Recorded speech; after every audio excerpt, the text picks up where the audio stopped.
The car crash 5 years ago is when I went blind. To be precise, it's when I chose to go blind. Isabel Vance lay in the hospital bed, staring hopelessly at the ceiling. Leo, my face is ruined, and I can't see. You should go. I don't want to be a burden. In that moment, I made the stupidest decision of my life. I pretended to be blind, so she wouldn't feel so alone, so she'd feel like we were still a pair, suffering together. I chose to live in the darkness with her. For 5 years, I navigated that darkness to take care of her. I helped her through physical therapy and used the money I made from odd jobs to get her the best medical care. Her eyes healed. Her face was restored, making her even more beautiful than before. And I remained blind. Today was our 5th anniversary. Isabel made a special dinner to celebrate. Leo, thank you for everything these past 5 years, she said, her voice catching as she took my hand. I fumbled to find her face, tracing her cheek. Don't be silly. We're going to get married. There's no need for thanks. Right, married, she echoed, her tone suddenly shifting into something I couldn't quite place. I was about to ask what was wrong when her phone buzzed on the table. Hello, Ethan, she answered, her voice instantly softening. Sitting directly across from her, I heard the man's voice on the other end, as clear as day. Babe, are you coming to the reception tonight? I want to introduce you to a few investors. Isabel glanced at me before lowering her voice. I'm having dinner with my boyfriend. I'll call you back. That blind guy. The voice on the phone was slick with contempt. Isabel, when are you going to drop him? He's a nobody. Your career is taking off. You can do so much better.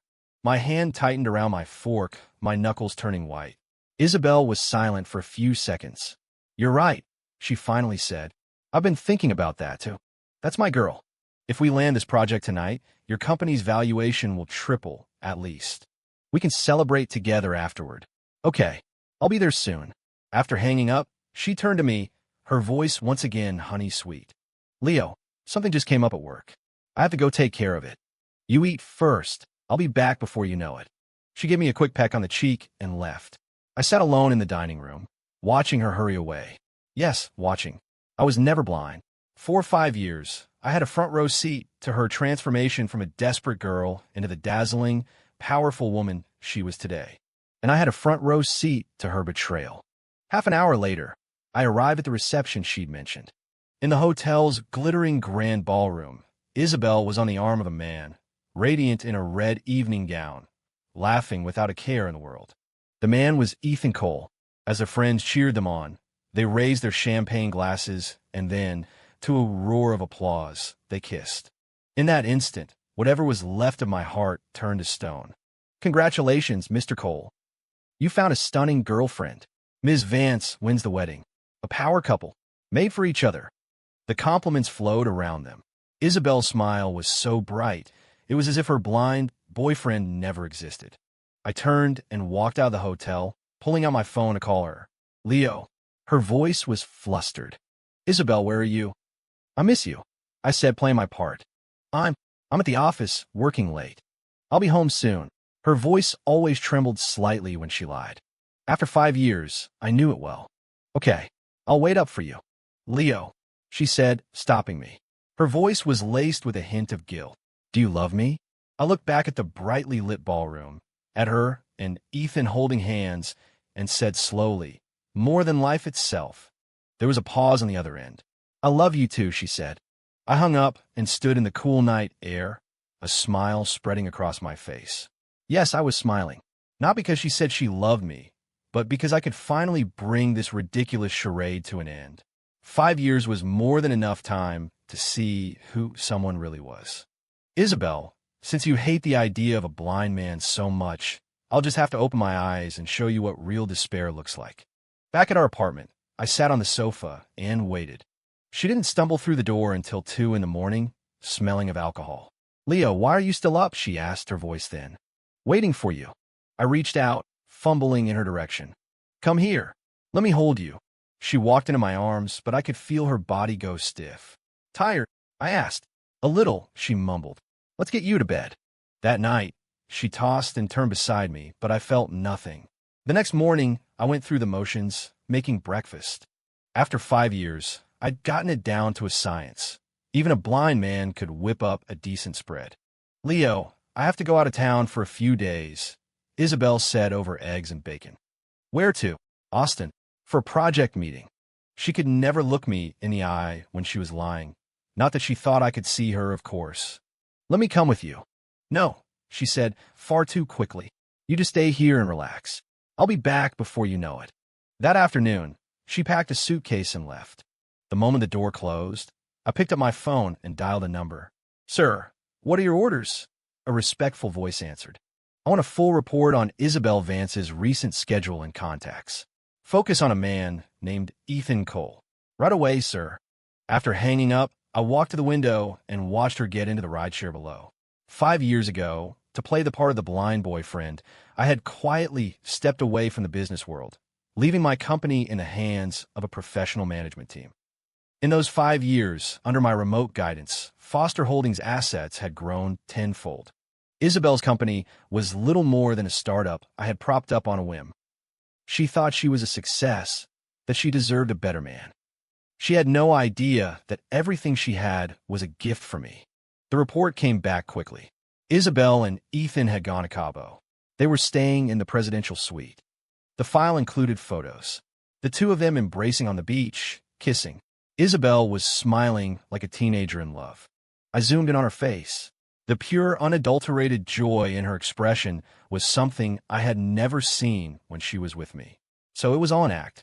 For 5 long years, she was playing the part of the loving girlfriend out of a sense of obligation, to repay me for saving her life, to avoid hurting my feelings. And I was playing the part of the blind man. We were both just actors. But, Isabel, the show is over. I picked up my phone and called my father. Dad, I'm coming back to the company. The line was silent for a moment before my father's excited voice boomed. It's about damn time, son. You finally came to your senses. The time is right. Excellent. I'll call a board meeting for tomorrow and announce your return. Not so fast. I have some personal business to handle first. What kind of business? Revenge. My father laughed. Good. Let me know if you need anything. After the call, I started drawing up a plan. Since Isabel enjoyed betrayal so much, I was going to let her see what it felt like from the other side. Since she thought I was a burden, I was going to show her what it meant to lose me. 3 days later, Isabel returned from Cabo. She came bearing gifts she claimed she'd picked up on her business trip. Leo, I bought you a watch, she said, fastening a Rolex to my wrist. I ran my fingers over the watch, smiling inwardly. I recognized it. Ethan had posted a picture on his Instagram story yesterday, bragging about the matching watches he'd bought for his girlfriend and himself. How ironic. I was wearing the watch Ethan bought for her, while she was probably still wearing the expensive jewelry I'd bought for her over the years. Thank you, I said, kissing her on the cheek. Her body tensed for a fraction of a second before she smiled and said, I'm glad you like it. That evening, while she was in the shower, I accidentally overheard her talking to Ethan on the phone. Ethan, I have this feeling Leo knows something.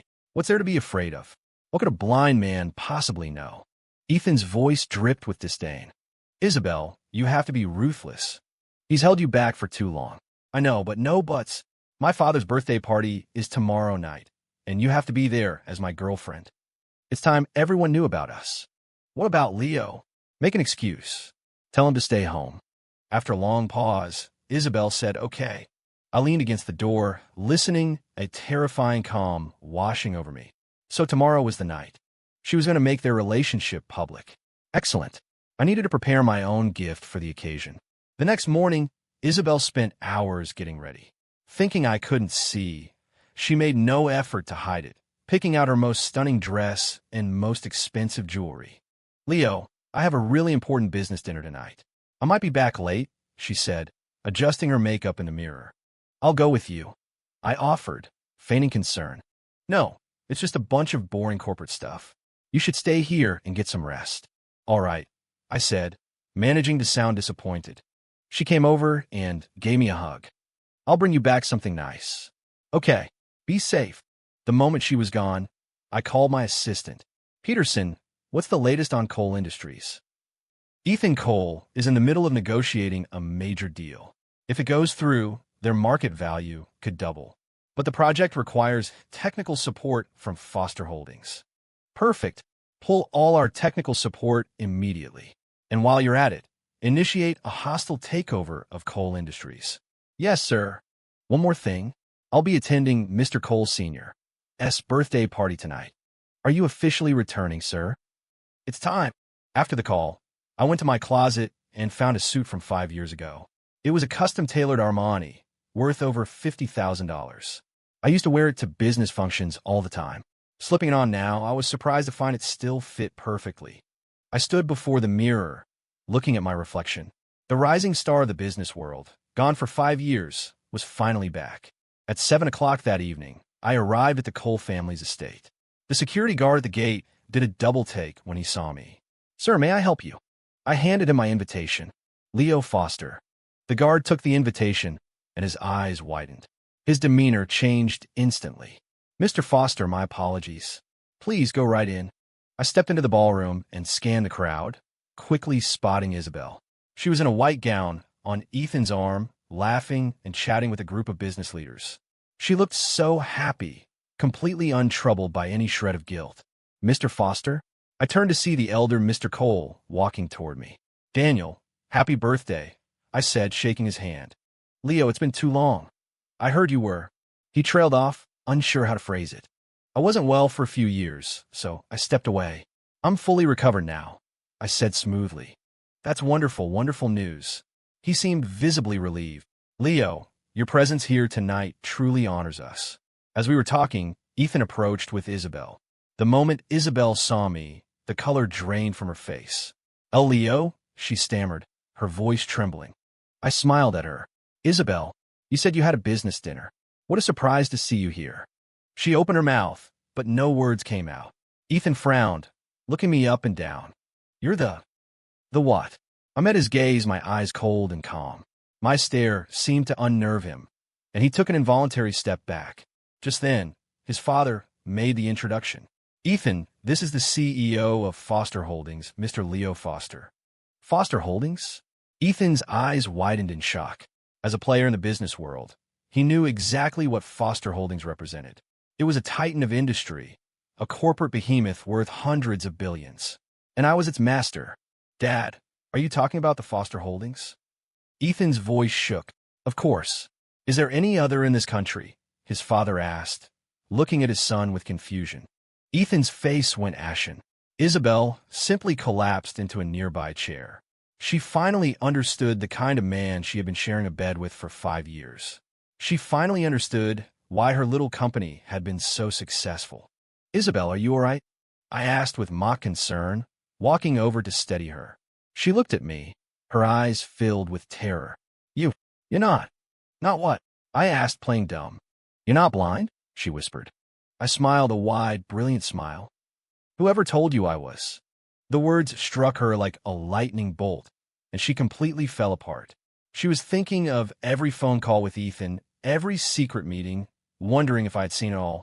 She was thinking of every excuse, every lie she had ever told me, realizing I had known the truth all along. You knew. Her voice was barely a whisper. I leaned in close to her ear and said softly, I know everything. The entire ballroom was watching the drama unfold. Isabel sat frozen in her chair, pale as a ghost, while Ethan stood beside her, utterly lost. I, however, maintained a pleasant smile, as if nothing was wrong. Daniel, my apologies. My girlfriend isn't feeling well, I said to the elder Mr. Cole. Not at all. Not at all, he said quickly. Should I call a doctor? No need. I'll take her home to rest. I helped Isabel to her feet. Her body was limp like a rag doll. Take care, Leo, Mr. Cole said, politely seeing us to the door. The drive back was silent. The air in the car was so thick with tension you could cut it with a knife. It wasn't until we were back inside the apartment that Isabel finally spoke. When did you find out? Her voice was small. Find out what? I countered. About me. And Ethan. From the very first day, I said without a hint of hesitation. Isabel swayed. Then why didn't you say anything? Because I wanted to see how long you could keep up the act, I said, looking directly at her. 5 years. You must be exhausted. Suddenly, she crumpled to the floor, burying her head in her hands and sobbing. I'm sorry, I'm so sorry. She cried over and over. What are you sorry for? I asked, crouching down to her level. I wronged you. Be specific. What exactly did you do wrong? I pressed. Her crying intensified, but she couldn't articulate it. She knew. The list was too long. Betrayal, deceit, manipulation.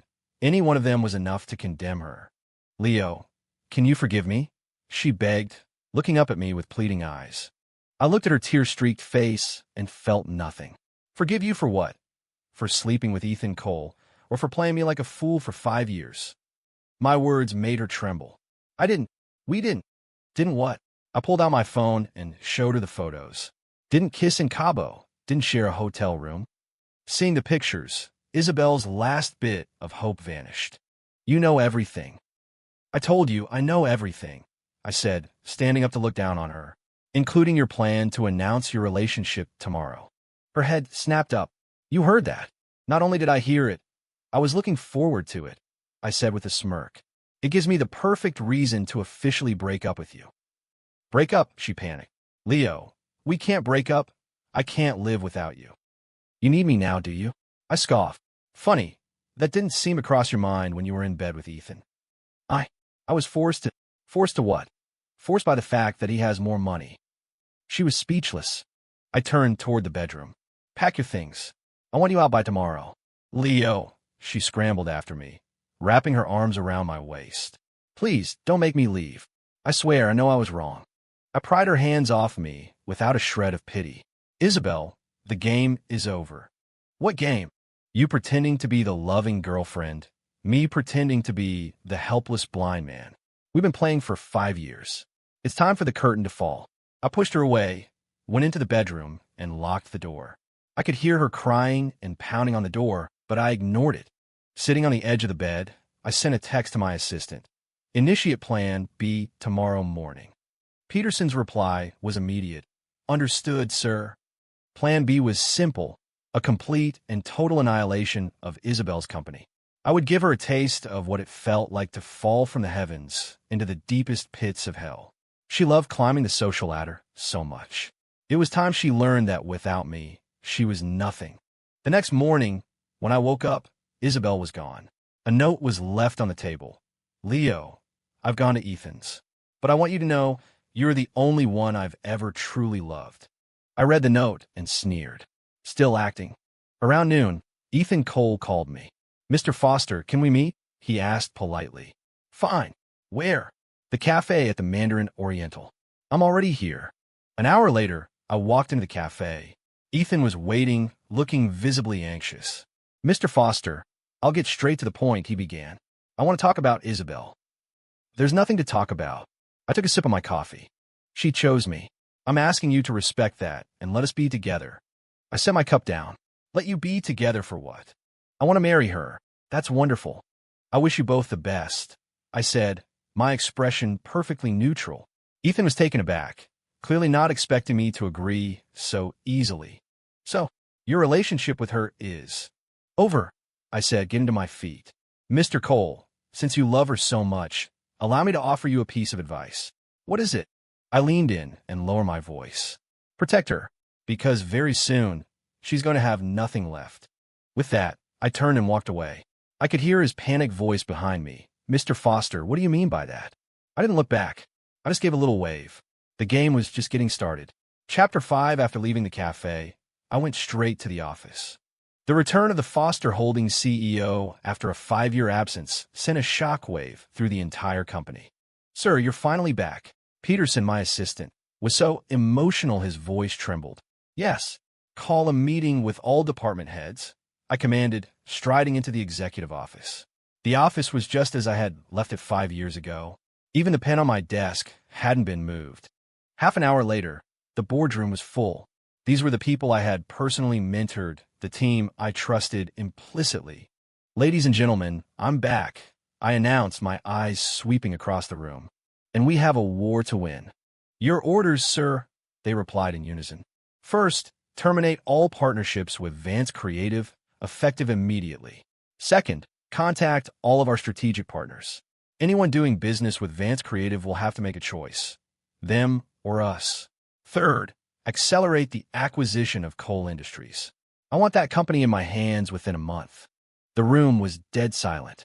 Everyone could feel the cold fury emanating from me. Sir, isn't this a bit? Peterson hesitated. A bit what?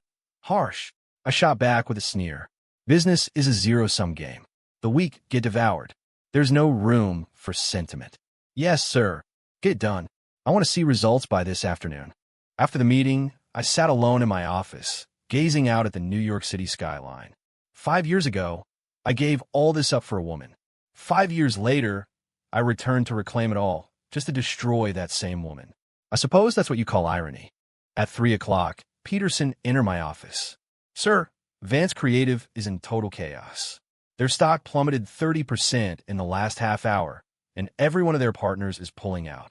And Isabel, she's making calls, but no one is brave enough to answer. I nodded. What about Cole Industries? Ethan Cole knows we're coming for him. He's scrambling to raise capital to fend off the takeover. Fend it off. I chuckled. With what? Just then my phone rang. It was Isabel. Leo, please stop, she sobbed the moment I answered. Stop what? I feigned ignorance. My company. It's going to be ruined. Oh, congratulations, I said calmly. Leo, I know this is you. Please spare my company. I'll do anything you ask. Anything. I'm mused. Does that include leaving Ethan Cole? The line went quiet for a long time. Then, Isabel's broken voice came through. I can't. Then there's nothing more to discuss. I moved to hang up. Wait, she yelled. Leo, can we meet? I want to talk to you. Meet? I glanced at the time. Fine. The old place. 8 o'clock tonight. Okay, I'll be there. I ended the call and leaned back in my chair, closing my eyes. The old place. It was a small, unassuming restaurant where we had our first date. Back then, Isabel was just a simple college student in a plain dress, sitting shyly across from me. 5 years had passed. She had changed. I had changed, but some debts still had to be paid. At 8 o'clock sharp, I arrived at the restaurant. Isabel was already waiting inside. She was wearing a black pantsuit, but her impeccable makeup couldn't hide the exhaustion in her eyes. You're here, she said, forcing a smile. I am, I replied, taking the seat opposite her. What did you want to talk about? Isabel bit her lip. Leo, I know I wronged you, but my company is my life's work. There are hundreds of employees who depend on it, and that's my problem, How? I asked flatly. Can't you? For the sake of the 5 years we had together, just let this go. 5 years. I laughed coldly. Isabel, do you have any right to mention those 5 years? Was there a single day in all that time that you were truly honest with me? She was silenced by my question. I admit, at first, I was with you out of gratitude, she said, her voice barely a whisper. But later, I really did fall in love with you. Love me? My laugh grew louder. You loved me, so you slept with Ethan Cole? You loved me, so you got engaged behind my back. That's because... She tried to explain, but the words wouldn't come. Because what? Because he was richer. Because he wasn't blind. I pressed, giving her no quarter. No, that's not it, she said, shaking her head frantically. I was only with Ethan for the sake of the company. You've always been the one I love. Oh, I see, I said, feigning a great realization. So you sacrificed your body for your career. How noble. Leo, don't talk to me like that. Tears started rolling down her cheeks again. I watched her cry without a shred of pity. Isabel, do you have any idea what my life has been like for the past 5 years? My voice dropped to a low growl. Every single day, pretending to be blind, walking on eggshells around you, terrified of saying the wrong thing and upsetting you. I know it was hard for you. Hard. I cut her off. I gave you the best years of my life. I put my entire career on hold for you. And what did you give me in return? Betrayal. Lies. My voice rose, and other diners began to look over. Isabel kept her head down, unable to meet my eyes. Leo, I truly know I was wrong. Please, just give me one more chance. I swear, I will never betray you again. A chance. I stood up. Isabel, I gave you 5 years' worth of chances. Now it's my turn. Chapter 6, I didn't go straight home after leaving the restaurant. Instead, I went to a bar near the office. I needed some time alone to process everything. The bar was loud, but I found a quiet corner and ordered whiskey. Leo, a familiar voice, came from behind me. I turned and saw Claire Summers. She was as beautiful as ever. 5 years hadn't left a single mark on her. Claire, I acknowledged with a nod. Can I join you? She asked, gesturing to the chair across from me. Please. Claire sat down and studied me. You don't look so good.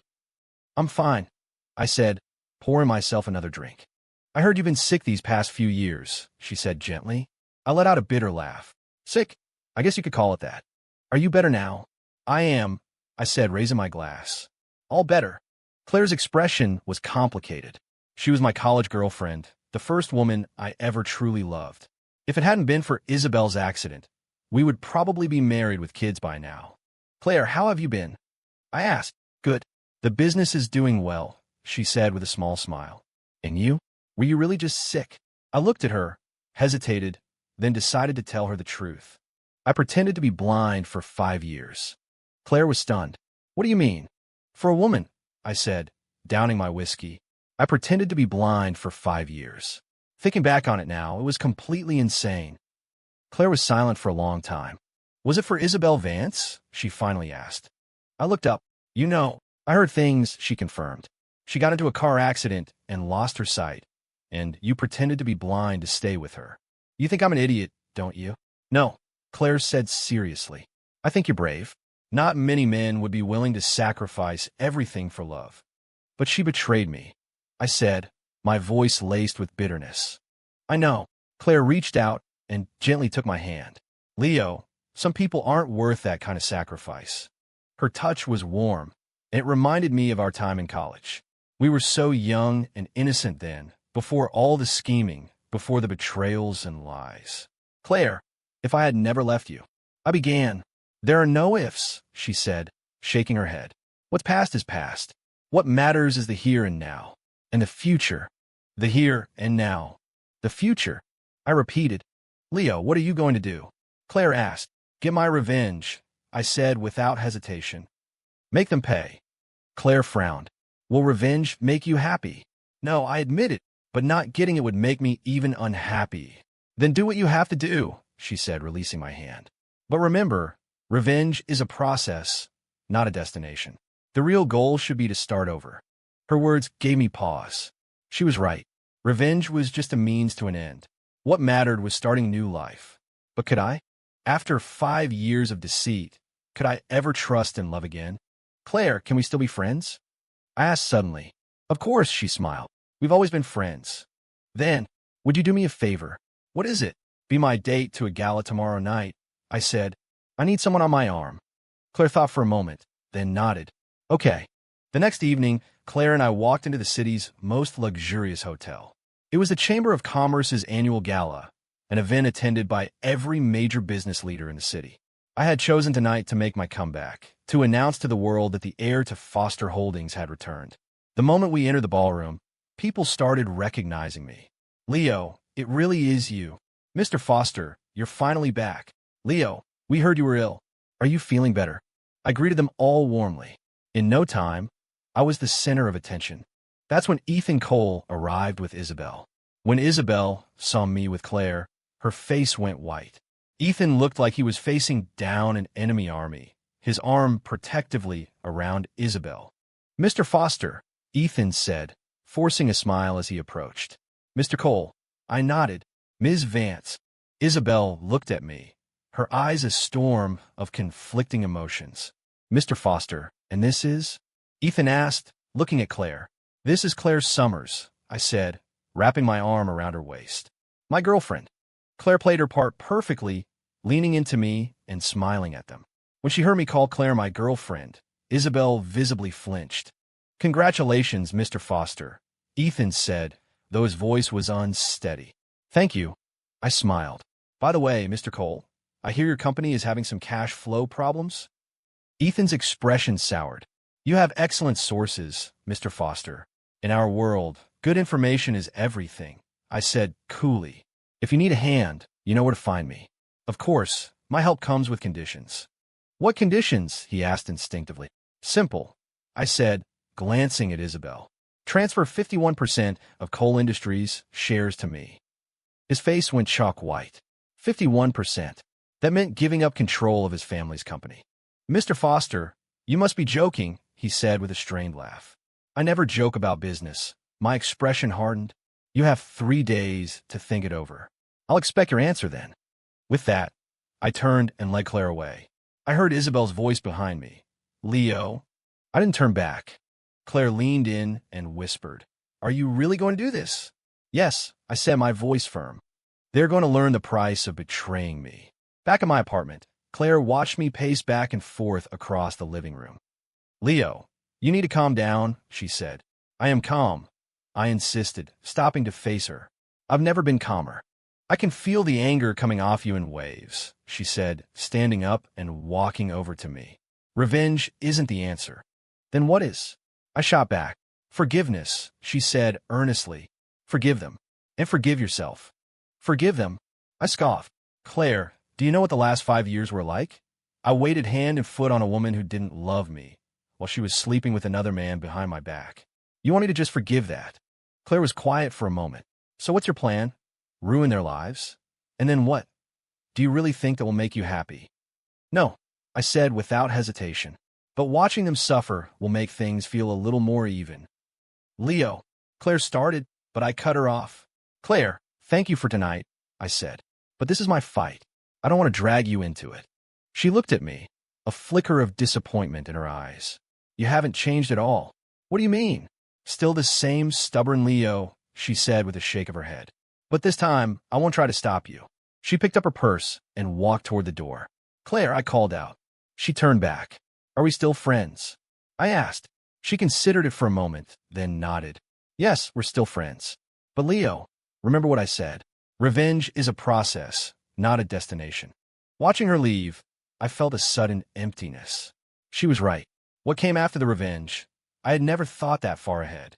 The next morning, I had just gotten to the office when Peterson rushed in. "Sir, Ethan Cole is here to see you." "Already?" I checked my watch. I'd given him 3 days. "Let him in." A few minutes later, Ethan walked into my office. He looked terrible. His eyes were bloodshot, and it was clear he hadn't slept. "Mr. Foster," he said, sitting across from me. "I need to talk to you." "Go on," I said, leaning back in my chair. "I need to know why you're doing this to me," he said, looking me straight in the eye. "We don't have any history, do we?" "No history." I laughed. "You slept with my girlfriend, and you say we don't have any history." But she broke up with you," he stammered. "Broke up with me?" I sneered. "Who told you that?" Ethan looked confused. "Isabel said." "What did Isabel say?" I asked, a predatory smile on my face. She said it was over between you two." "Is that so?" I took out my phone and pulled up a photo. "Then explain this." It was a photo of me and Isabel, time-stamped 1 month ago. It was a fake, of course, but Ethan didn't know that. His face turned ashen. That's not possible." "What's not possible?" "That she was seeing me while she was seeing you." I shook my head. "Mr. Cole, you are far too naive." Ethan looked like he'd been struck by lightning. "She lied to me," he muttered. "She didn't just lie to you," I said, putting my phone away. "She lied to me, too. Isabel Vance doesn't love anyone but herself." After a long silence, Ethan looked up. "Mr. Foster, what do you want?" "I told you. 51% of Cole Industries. Is there any other option?" "Yes," I nodded. "Bankruptcy." Ethan gave a bitter smile. "I guess I don't have a choice." "Smart man," I said, standing up. "My lawyers will be in touch tomorrow morning to sign the papers." As he reached the door, Ethan turned back. "Mr. Foster, can I ask you something?" "Go ahead. Do you really love her?" I looked at him, thought about it, and shook my head. "Not anymore." "Then why are you doing all this?" "Because I hate her," I said, making no effort to hide it. "I hate her for the betrayal, for the lies, for playing me for a fool for 5 years." Ethan nodded slowly. "I see." Watching him leave, I felt no satisfaction. Just as Claire had said, revenge wasn't making me happy. But not getting it would have made me even unhappier. That afternoon, Isabel came to the office. She was dressed down, with no makeup, looking worn out and defeated. "Leo, can I talk to you?" she asked timidly from the doorway. "Come in." She entered and sat down across from me. "Why are you doing this to Ethan?" she asked directly. "Why shouldn't I?" I retorted. "He's innocent in all this." "Innocent?" I sneered. "A man who sleeps with another man's girlfriend is innocent." My words left her speechless. "Leo, I know you hate me, but please don't drag innocent people into this," she pleaded. Innocent people. I stood up and walked around the desk to stand in front of her. Isabel, when it comes to this, no one is innocent. You're both guilty. What about me? She asked, looking up at me. What are you going to do to me? I looked at her and smiled. What do you think I'm going to do to you? She bit her lip. I don't know. You will soon enough, I said, returning to my chair. Watch the news tomorrow. The next morning, one story dominated the city's financial news. Foster Holdings acquires coal industries in hostile takeover. Ethan Cole ousted. The reports detailed the entire process, including the forced transfer of shares. Even more shocking, the news broke the story of Ethan and Isabel's affair. In the public eye, Isabel was still my girlfriend. Ethan's affair with her was a moral scandal. Social media erupted. Commenters eviscerated them, calling them a homewrecker and a cheater. Isabel's company stock crashed, nearing the point of being delisted entirely. Overnight, Ethan Cole went from a wealthy heir to a disgraced, debt-ridden failure. I sat in my office watching the coverage, but I felt none of the triumph I had expected. Peterson came in. Sir, Ms. Vance is downstairs. She's demanding to see you. I'm not available, I said without looking up. Sir, she said if you don't see her, she'll kneel in the lobby. I looked up. Kneel? Yes, sir. She's been there for half an hour. A crowd is gathering. I walked to the window and looked down. Sure enough, Isabel was kneeling in the center of the plaza in front of the building, surrounded by onlookers snapping pictures with their phones. She was wearing a white dress, her hair a mess. She looked like a madwoman. I picked up my phone and called her. Get up. Come to my office, I said and hung up. 10 minutes later, she stood before me. Her dress was stained with dirt. Her knees were scraped and bleeding. She was a wreck. Leo. She looked at me, her eyes hollow with despair. State your business, I said, not offering her a seat. Please, spare my company, she begged. I'll give you anything you want. Anything. I looked her over. Does that include your life? She flinched, then nodded. Yes, my life. Your life is worthless to me, I said, shaking my head.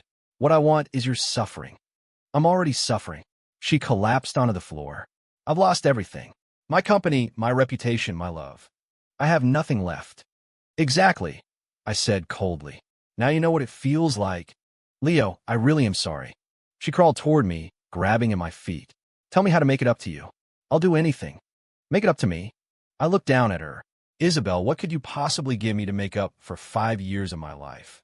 5 years of my devotion. 5 years of my foolishness. She had no answer. Get up, I said, turning back to the window. You're making a scene. She slowly got to her feet, her body still trembling. Leo, can we start over? She asked cautiously. I didn't answer, just kept staring out at the city. I know I hurt you, but I regret it so much, she continued. I'm willing to spend the rest of my life making it up to you. The rest of your life? I turned back to her.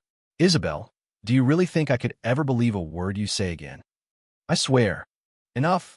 I cut her off. Your vows mean nothing to me. The last glimmer of hope in her eyes died. Then, what do you want? She asked, her voice devoid of all emotion. It's simple, I said, walking toward her. I want you to disappear. Disappear? Disappear from my world. Disappear from this city, I said calmly. Go somewhere I will never have to see you again. Her face went deathly pale. You're kicking me out. Yes, I nodded. Consider it my final act of mercy. And if I don't go, then your company will be bankrupt by tomorrow, and you'll be in jail for securities fraud, I said bluntly. She staggered, nearly falling. How can you be so cruel? Cruel? I sneered. Compared to what you did to me, this is nothing. She was silent for a long time. Then she nodded. Fine, I'll go. A wise choice, I said, returning to my desk. You have 3 days to leave this city, and don't ever come back. She turned and walked to the door. Just before she left, she looked back. Leo, you're going to regret this, she said, her voice so quiet I could barely hear it. Maybe, I said with a shrug, but that's a problem for another day. As she left, a strange mix of feelings washed over me. Was it the thrill of revenge, the relief of freedom, or just a profound emptiness? I couldn't tell. Ethan came by that afternoon. He looked even worse than Isabel. Unshaven, his eyes vacant. Mr. Foster, I have a question for you, he said, sitting down. What is it? Was it worth it? He asked, looking at me. To ruin so many lives over one woman. Was it worth it? I thought for a moment, then shook my head. No. Then why did you do it? Because once I started, I had to see it through to the end, I said. And besides, you weren't innocent. He gave a bitter smile. No, I suppose I wasn't. You're young, Mr. Cole. You can start over, I told him. Leave this city. Go somewhere else. You might have a better chance. Like Isabel? Yes. Like her. He nodded. I understand. He stood up and walked to the door, then paused. Mr. Foster, I want to tell you something. Go on. Revenge won't make you happy, he said, turning to look at me. I hope you figure that out sooner rather than later. Then he was gone. Alone in the empty office, I suddenly felt exhausted. He was right. Revenge didn't bring happiness. But now there was no turning back. Chapter 9, 3 days later, Isabel was gone. She left the city without a word to anyone, as quietly as she had arrived. Ethan left, too. I heard he went south to try and start a new business. I sat in my office, watching the traffic flow through the city streets, but I felt no sense of victory. The revenge was complete, but I wasn't happy. Instead, I felt a void deeper than any I had ever known. Sir, Miss Summers is here. Peterson's voice on the intercom broke my train of thought. Send her in. Claire walked in and frowned when she saw the state I was in. You look terrible, she said, taking a seat. I'm fine, I said with a weak smile. You got your revenge. You should be happy, she said. Yeah, I should be, I agreed, but my voice was flat. Claire looked at me intently. Do you regret it? I was silent for a long time, then nodded. A little. Why? Because it didn't make me feel any better, I said, slumping back in my chair. In fact, it made me feel worse. I told you, revenge isn't the answer, she said with a shake of her head. So what do I do now? I asked her, how can I fix this? Do you think you can? She countered. I thought about it, then shook my head. No, then you have to move forward, she said, standing up and walking to the window. You can't change the past, but the future is still in your hands. The future? I repeated the word. I don't even know what I want my future to look like anymore. Then take your time and figure out, she said, turning to face me. Leo, you're still young. You have so many possibilities ahead of you. Claire, can I ask you something? I said, looking at her. What is it? If you could go back in time, would you still have chosen to be with me? She paused, then answered seriously, yes. Why? You knew I would leave you for someone else. Because the love was real, she said with a smile. Even if the ending was painful, the journey was beautiful. Her words warmed me. Claire, thank you, I said sincerely. For what? For still being my friend. You fool. Of course, I'm still your friend, she said, patting my shoulder. Now stop thinking about all this sad stuff. Are you free tonight? Dinner's on me. Okay, I nodded. That evening, we had dinner at a quiet restaurant. Soft music played in the background, creating a warm, peaceful atmosphere. Leo, what are your plans now? Claire asked. Focus on the business, I said, cutting into my steak. The company has done well these past few years. I want to take it to the next level. Just business. What else is there? I asked. Fall in love, get married, have kids, she said, as if it were the most obvious thing in the world. I gave a bitter smile. After all this, I don't think I can ever trust in love again. You're going to let one person ruin the whole idea of love for you, she said, shaking her head.